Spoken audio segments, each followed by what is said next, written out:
मुखर्जी जुड़ गए हैं। Saurabh ji, good morning. एक बहुत बड़ी रैली हमने देखी है पिछले कुछ दिनों में एनबीएफसीज में, और उसको लीड किया बजाज फाइनेंस ने, जो आई थिंक आपके पोर्टफोलियो में भी है।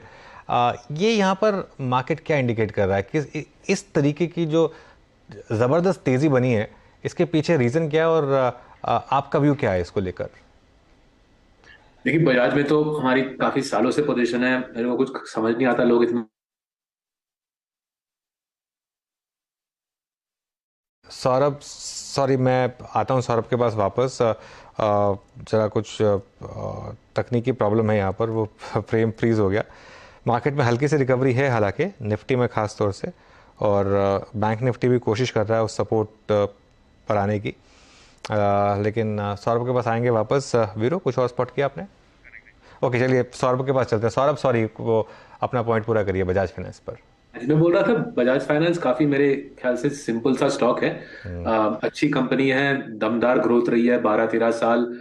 खरीद के लेके बैठे रहना चाहिए, लेकिन कुछ लोग क्या करते हैं, ज्यादा खरीदा बेची करते हैं इंडिया में। सो जिन लोगों ने बजाज फाइनेंस बेचा था, वो वोट एवर रीजन, कुछ प्राइस टू बुक देख के, कुछ ब्रोकरेज के रिसर्च देख के लोगों ने बजाज का स्टॉक बेचा था। ऑब्वियसली वो लोग अभी बेतहाशा खरीद रहे हैं उसको।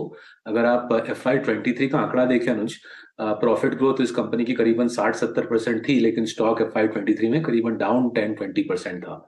तो जाहिर है, वैसे वैसे डिस्कनेक्ट के बाद जहाँ प्रॉफिट भागे जा रही है ऊपर और स्टॉक प्राइस नीचे जा रही है, जाहिर है वैसे डिस्कनेक्ट के बाद एक कैचअप रहेगा। लेकिन अगर बड़ा जो पिक्चर देखा जाए लास्ट 6 हफ्ते का, इस फिस्कल में विदेशी निवेशक वापस आ गया इंडिया।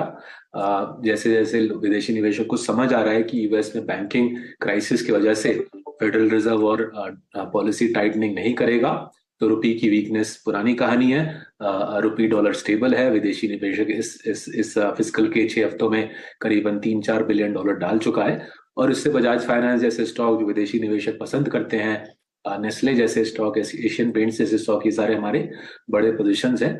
वो करीबन 15-16 महीने के हॉलीडे के बाद फिर से ऊपर चढ़ना शुरू हुए हैं। और हमारी जो पोर्टफोलियो है, आई थिंक 6 हफ्ते में करीबन 8-9% चढ़ गई है।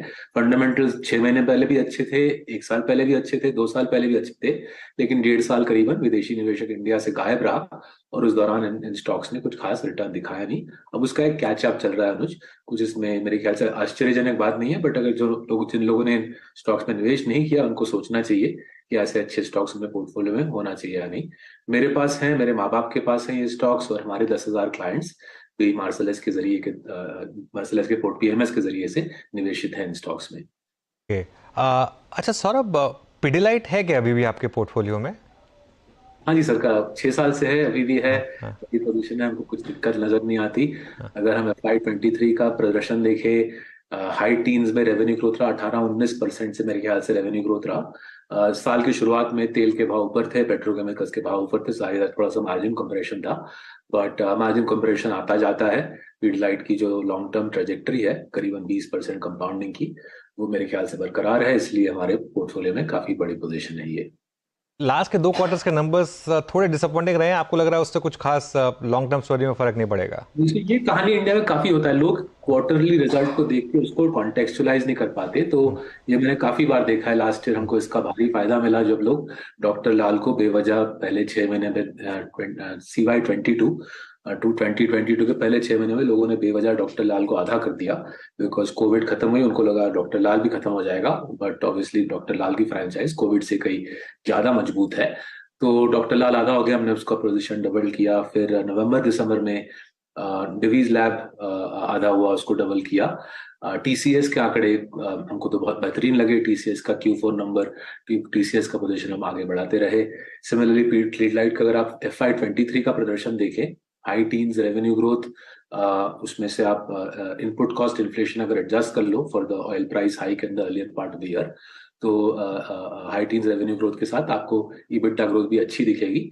एंड इस प्रकार का मजबूत फ्रैंचाइज बोथ वाटर प्रूफिंग में और एडिसिव में आपको एक कंपनी के अंदर दो मजबूत कंपाउंडिंग मशीन मिल रही है, वाटर प्रूफिंग और एडिसिव्स। खरीदिए, कमाइए। आई थिंक 20 साल में इसमें कुछ 300 गुना बनाया है, right. Free cash flow compounding 25% रही है 20-22 साल से, 300 गुना बनाया है। तो ऐसे जो ये शॉर्ट टर्म थिंकिंग जो रहती है इंडियन निवेशक की, वो उसको लेट डाउन कर देती है। क्वार्टरली रिजल्ट पे लोग ज्यादा ज्यादा कुछ खरीदा बेची कर लेते हैं मेरे ख्याल से। सौरभ जी गुड मॉर्निंग, वीरेंद्र बोल रहा हूँ। एक आपका वेल्थ क्रिएटर और बहुत अच्छा कर रहा है, दैट्स टाइटन। इस बार के नंबर्स बहुत स्ट्रॉन्ग रहे। Jewellery segment, I mean gold 60-61 हज़ार की रेंज में। आईवेयर सेगमेंट इनका बहुत अच्छा रहा और वॉचेस सेगमेंट इनका बहुत अच्छा डिलीवर करता हुआ। आपका व्यू इस वक्त टाइटन पे क्या है, क्योंकि ऑल टाइम हाई पे है, इस वक्त क्या करना चाहिए? देखिए अगेन कई सालों से हमारी बड़ी पोजीशन है। लास्ट ईयर जून में हमने इस पोजीशन को और बढ़ाया था क्योंकि दिन सरकार ने कुछ इंपोर्ट ड्यूटीज की घोषणा की थी। अगेन शॉर्ट टर्म रिएक्शन में टाइटन का 25% पुल बैक था, तो हमने पोजीशन को और बढ़ावा दिया जून के महीने में। एंड जैसा अगेन लॉन्ग टर्म प्रदर्शन अगर इनका देखे 25% से cash flow compounding, profit compounding रही है। इस साल थोड़ा ज्यादा रहा है, गोल्ड का प्राइस ऊपर गया है तो जाहिर है FY23 में 50% की प्रॉफिट कंपाउंडिंग रही। बट लॉन्ग टर्म प्रदर्शन देखें 25% है, ये कंपनी ने 20 साल में 1200 गुना दी।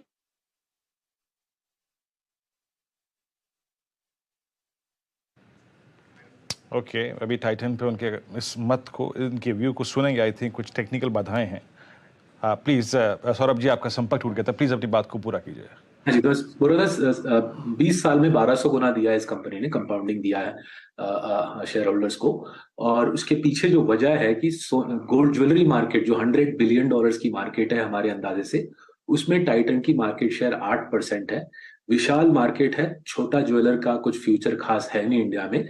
जैसे जैसे फॉर्मलाइजेशन हो रहा है देश का, छोटा ज्वेलर जो 65% मार्केट छोटा ज्वेलर के पास है वो खत्म हो रहा है। और टाइटन सबसे प्रॉफिटेबल, सबसे अग्रसर ज्वेलर है, डीप कॉम्पिटिटिव एडवांटेजेस है।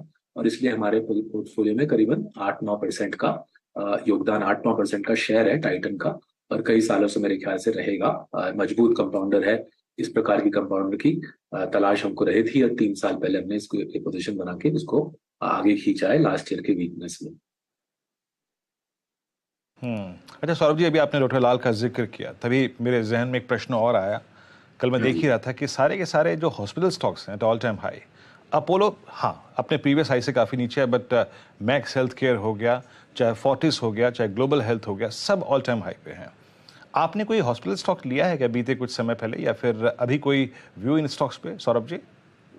हाँ जी वीरेंद्र जी, हॉस्पिटल स्टॉक्स में हमको कोई कॉम्पिटिटिव एडवांटेज वाला मिला नहीं। तो पहला तो दिक्कत है वहाँ पे, कॉम्पिटिटिव एडवांटेज बनाना मुश्किल है हॉस्पिटल्स में, बैरियर्स टू एंट्री इतनी नहीं है। प्लस रियल एस्टेट का खर्चा जबरदस्त रहता है हॉस्पिटल में, रियल एस्टेट का खर्चा जबरदस्त रहता है। उसका नतीजा क्या होता है, इतना भारी खर्चा होता है रियल एस्टेट में कि रिटर्न ऑन कैपिटल कमजोर होती है हॉस्पिटल का। और साथ ही साथ जो लोकल गवर्नमेंट के साथ जो दिक्कतें रहती हैं हॉस्पिटल स्टॉक्स का, हमारा इसलिए इस सेक्टर से, इस सेक्टर में खूब का प्रयास किया है हमने। बट अब तक हमको कोई ढंग का कंपाउंडर, स्ट्रॉन्ग कॉम्पेरेटिव एडवांटेजेस वाला कंपनी मिला नहीं है हॉस्पिटल सेक्टर में। अच्छा सौरभ जी, मैं कोशिश करूंगा कि ये मतलब आंसर हो जाए आपका, क्योंकि थोड़ी लिंक में प्रॉब्लम आ रही है मुझे। एक पता नहीं, मुझे मेरी मेमोरी अगर सही है तो 2015 में आपने, तब आप शायद एम्बिट में हुआ करते थे, एक रिपोर्ट लिखी थी जिसमें आपने ये डिस्कस किए थे कि निफ्टी अगले 20-25 साल में कैसा दिखेगा। उसमें आपने कुछ स्टॉक्स चुने थे, उसमें से एक स्टॉक था पीआई इंडस्ट्रीज़, जिसने बहुत शानदार आउट परफॉर्मेंस दिखाई है पिछले 2 डेकेड्स में। हाँ जी। वो आपके पास है क्या, या आप उसको ट्रैक कर रहे हैं क्या अभी, क्योंकि उसने काफ़ी शानदार मूव दिखाया है, तो उस पर अगर कोई व्यू हो आपका। मुझे आपकी याददाश्त की दाग देनी होगी, कमाल की याददाश्त है। हाँ, पीआई पसंद आती थी हमको हमारे पिछले जॉब में। आजकल भी उस पर हम रिसर्च करते रहते हैं, मार्सेलिस में भी रिसर्च करते रहते हैं।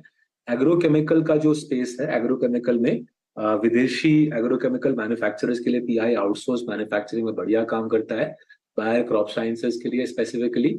और कुछ बड़े जापानीज एग्रोकेमिकल प्रोड्यूसर्स के लिए भी पीआई आउटसोर्स मैन्युफैक्चरिंग करता है। कुछ ऐसा सोचिए जो जो काम हमारे पोर्टफोलियो में डिवीज लैब करता है दवाई के क्षेत्र में, कुछ वैसा ही काम कुछ हद तक पीआई करता है एग्रोकेमिकल्स में। इसके बारे में मेरे को कोई शक नहीं है कि एग्रोकेमिकल्स में इनकी कॉम्पिटिटिव पोजीशन और मजबूत बनी है और तगड़ी बनी है।